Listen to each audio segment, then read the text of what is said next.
I could not stand Furina when we first met her. She was infuriating, and while she felt like a real person from the start, I simply could not stand her personality, which meant I had a bit of a problem. Archons tend to be some of the most useful and powerful characters, and up until that point I had all of them, so I kinda wanted to get her. But the thing I care about most is playing as characters I actually like. If I dislike someone, then I skip them. And so I might have come close to skipping the Hydro Archon, but thankfully Furina changed my mind.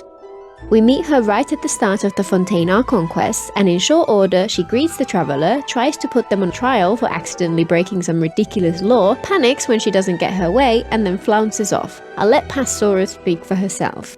Furina in particular I have strong feelings about. In the English voiceover she comes across as a bit of an infuriating brat, to the point where I actively dislike her so far. I've heard that the voiceover in other versions comes across a little differently, more insecure than bratty, but even in the English version, despite the brattiness, she comes across as a real and nuanced person to me. So despite my dislike for her personality, I think she's really well done. My hope for her is that we see some significant character growth. By displaying her clear character flaws at the start, we have the chance to see her learn, grow, and become a better person by the end, which would be a perfect example of what I'd love to see in Genshin stories. If they get that right, then I'll likely love her as a character in the end. And to be clear, it wasn't the brattiness on its own which was the problem. I hate the thought of someone who uses their position of power and spurious laws to mess with people's lives just to keep herself entertained. I did love her design, which hits all the right spots for me, but on her personality, the jury was out. Furina's debut banner released in version 4.2 alongside the finale of the Fontaine Archon quest. I actually caved and pulled for her before playing through the quest, which I had saved for later. People I trust told me that I'd love her in the end, plus her gameplay was exactly the kind of thing I love. And at that point I had a lot of primo saved from all the new exploration. I lost my 50-50 but got her eventually, and even farmed some more for the remaining couple of weeks of her banner and pulled for her C1. As to the ending of her story, I won't go into too much depth since I've posted a full Fontaine story review video, link in the description, but in the end, I was absolutely blown away by Furina's character arc. She was the soul of the story, and while she doesn't actually change all that much, my initial perspective on her was absolutely shattered by the revelations of her true past. She's a tragic character who is good to her core, doing her best to save her people, alone for centuries on end with nobody to confide in. I just wish she got the recognition she deserved from the people she sacrificed so much for. Since then, she has shown up in a number of events and story quests, and every time she's an absolute joy. Her own story quest is great, but personally, her appearances in the Roses and Muskets event and Cloran's story quest were the real highlights. I'm so happy to see her just living her best life. Suffice to say, she ended up second to only Nahida in all of Genshin for me, and I was glad to have her. So, I mentioned that I loved her gameplay. Let's take a look at her kit and build, and then how she synergizes with other characters. Furina is an off-field DPS who also provides a fantastic buff, and her kit is one of the most unique and interesting in the game. She's a Hydro Sword user. While her normal attacks are irrelevant in combat, I absolutely adore their animations. They're flamboyant and theatrical, evocative of a stage actor exaggerating their movements so people seated high up in the gallery can still feel the action. Her charged attack does have an important use though. It changes her Archie alignment between Numa and Uja, signified by changing her outfit. Black with short hair is Uja, white with long hair is Numa.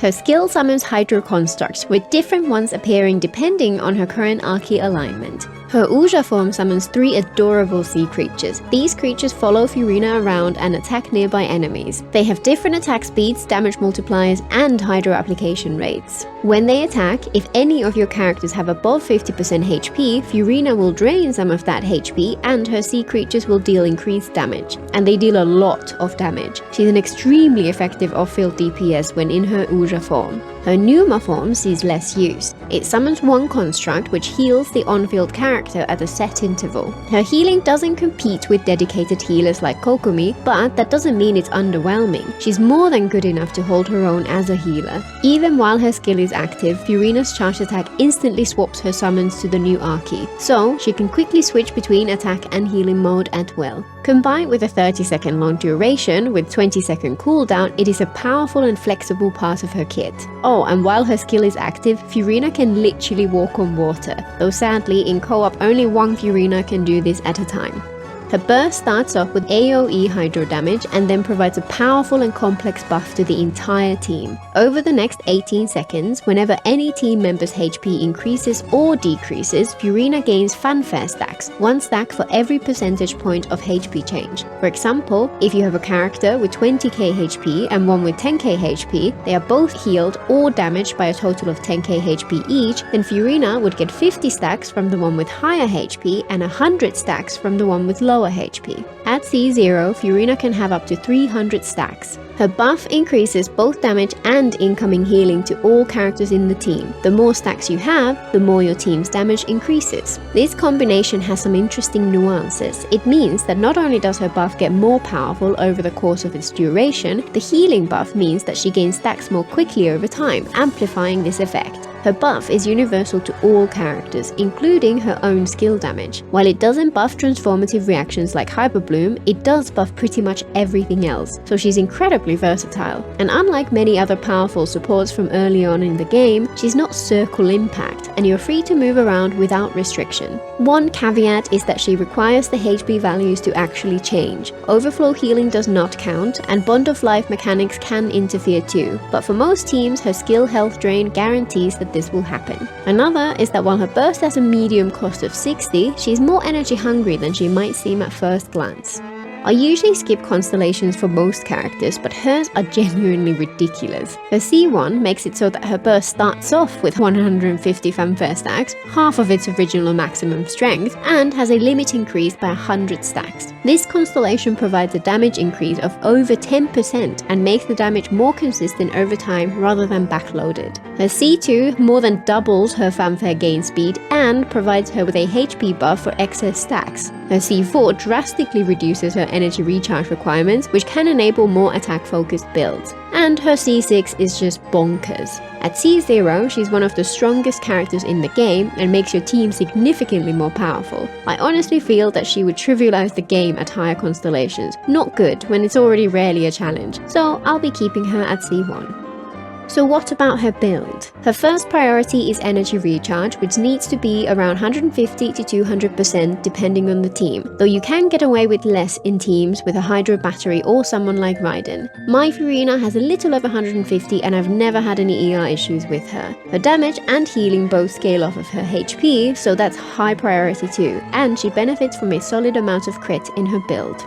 Her signature weapon, the Splendor of Tranquil Waters, is obviously her best weapon choice, but I personally skipped it. I had a Jade Cutter waiting for her, which provides fantastic crit and useful HP boost. Uraku Mizugiri is a comparable strength to Jade Cutter, and the old event weapon Festering Desire comes close to those two if you happen to have it. Other 5 stars are also viable on her. The Key of Kainisut is very good due to its massive HP boost, and she can always make use of crit weapons as stat sticks. If you don't have any of those, then her best option is the Fleuve Cendre Ferryman, Fontaine's fishable pipe sword. My Furina on my alt account has this equipped and it's legitimately great on her. There are some other options which are okay, but not quite as worthwhile. Harbinger of Dawn is often cited as an option, but I don't think it's worth it since she drains her own HP. Her strongest build tends to be an ER Sans, a HP Goblet and a Crit Circlet, though depending on substats and weapon she could also have a HP Sans or a Circlet. In terms of sets, her best by a long distance is 4-piece Golden Troop, which is fantastic for her personal damage. She could also use various 2-piece sets or even 4-piece Tenacity of the Millilith, but generally these reduce her damage so much that it's not worth it. Fortunately, the Golden Troop domain is an efficient one. Note that while Hydro Damage Goblets are also an option, the boost from her own buff and Golden Troop combined is so significant that she generally does better damage with a HP Goblet instead.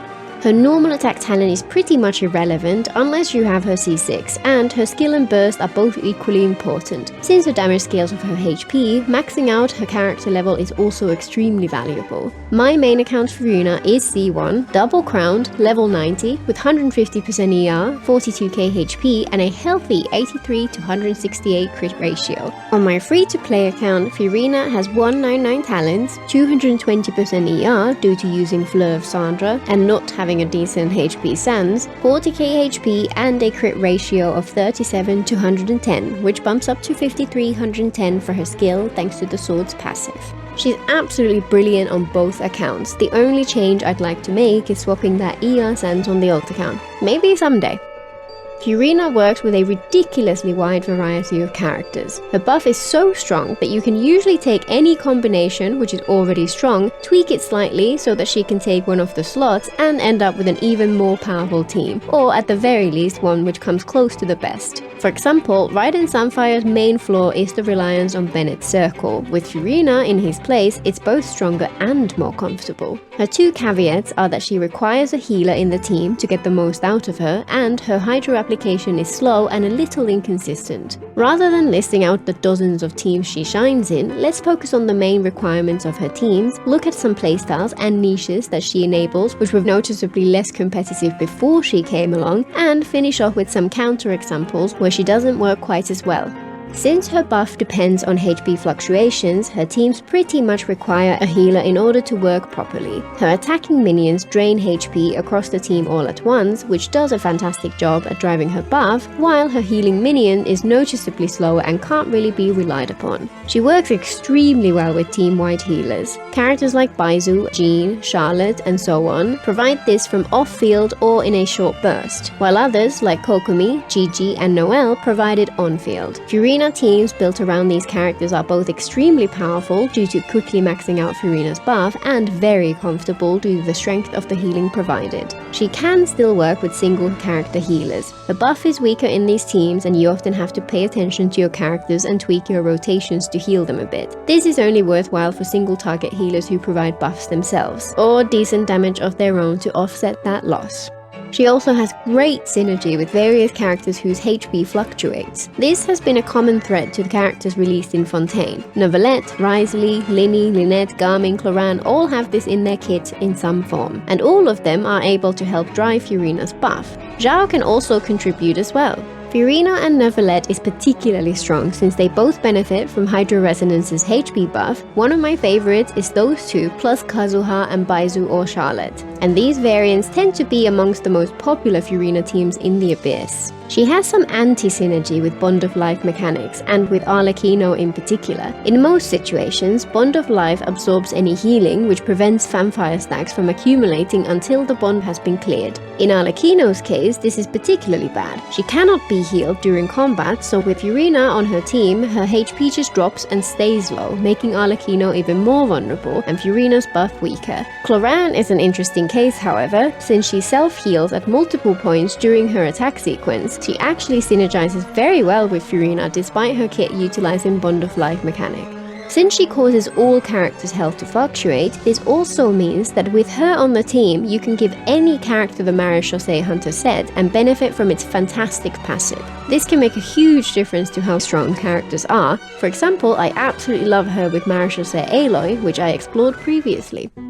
There are several characters who provide team-wide healing while actively on-field causing elemental damage. Before Furina existed, the damage they provided was at best mediocre, excluding people with incredible builds of course, but Furina's buff works incredibly well with these characters and makes their team's damage much more competitive. These teams are extremely flexible since the other two slots can be pretty much anything. Take Kokomi for example. With double Geo, her personal damage is fantastic and the team's shield breaking ability is top tier, while with off-field Dendro and either Electro or Pyro, you get the benefits of Hyperbloom or Burgeon team on top of the fantastic damage from the Furina Kokomi core. Or, to look at completely different direction, Furina is incredible for Quickbloom teams. Quickbloom is an interesting concept, existing halfway between Catalyze and Hyperbloom and bringing much of the benefits of both. The trick is to bring more Dendro and less Hydro, so you can maintain the Dendro aura on the enemy, which lets you trigger both Blooms and Catalyze at the same time. Furina is particularly well suited for these teams. She provides slower Hydro application than most alternatives, which makes Quickbloom much more consistent, and her buff booster the damage provided by the catalyzed side of the team. The rest of the team just needs Dendro and Electro and at least one healer. I particularly enjoy bringing Baizu for this team-wide healing and interruption resistance, Nahida for her EM buff to boost the Hyper Bloom damage, and the final slot being any Electro DPS who provides good application. Chlorang Quickbloom is just phenomenal, for example, and it seems badly underestimated by most of the community at this point. Shen Yun provides one of the most unique playstyles in the game, and she's clearly designed to work with Furina. Shen Yun brings enough team-wide healing to max out Furina's stacks while also providing fantastic plunge attack buff, and characters who can make use of this combination are brilliant in these teams, especially if they can also make use of Bennett. This trio is the core of one of the strongest team archetypes in the game right now. It's amazing with Pyro DPS characters. Gaming or Diluc are both very strong with this combination, though special mention goes to this team with Hu Tao, affectionately called Hu Zhao, which is particularly satisfying. An interesting option here though is Navia, whose plunge team rotation is surprisingly smooth and results in absolutely ridiculous damage numbers when done right. While Shen Yun will obviously work without Furina, their synergy is too good to miss out on. To provide a little balance, what about situations where she doesn't make as big a difference as we'd hope? Mono-Hydro teams have long been overlooked despite being surprisingly strong, but sadly the addition of Furina comes with trade-offs. Most variants rely on Kazuha's buff, but unless you're using Kokomi as the on-field driver, the only team-wide healers worth using here are Jean or Sayu, which means no Kazu. These teams can still be fantastic. For example, Neuvillette, Xingqiu and Jean is simply brilliant, but doesn't quite reach the level it could have. Furina is also middling use in regular Vapourise teams. Her Hydro application is slow, so with characters who apply a lot of Pyro, she generally ends up being the reaction trigger herself. Great for her personal damage, but bad if you want your Pyro carry to be the one vaporizing. If you add a second Hydro character who applies Hydro much more consistently, you can get around that issue, though again, the 4th slot would have to go to a healer in that case, which can counterbalance the boost you get from Furina. She can also function in freeze teams, but again, her reliance on a team-wide healer means that you end up sacrificing damage elsewhere, so the team ends up being roughly equivalent in terms of strength. Freeze teams are at their best when you have a Cryo DPS plus Shenhe and Kazuha, neither of whom provide any healing, so Furina is generally frozen out in favor of Kokomi, who also provides better Hydro application. Cryo DPS GG with Chongyang can be quite fun though. This has just been a glimpse into the potential Furina brings to Genshin's teams, since an exhaustive guide would be ridiculously long. She's uniquely powerful, easily one of the best supports in the game. Only Nahida is as valuable in my opinion. I don't really believe in the idea of a must pull in this game, since all the content can be defeated without any one specific character, but she's as close as we're going to get. She stole the show in Fontaine and her story was simply amazing. I'm so glad she changed my mind. Until next time!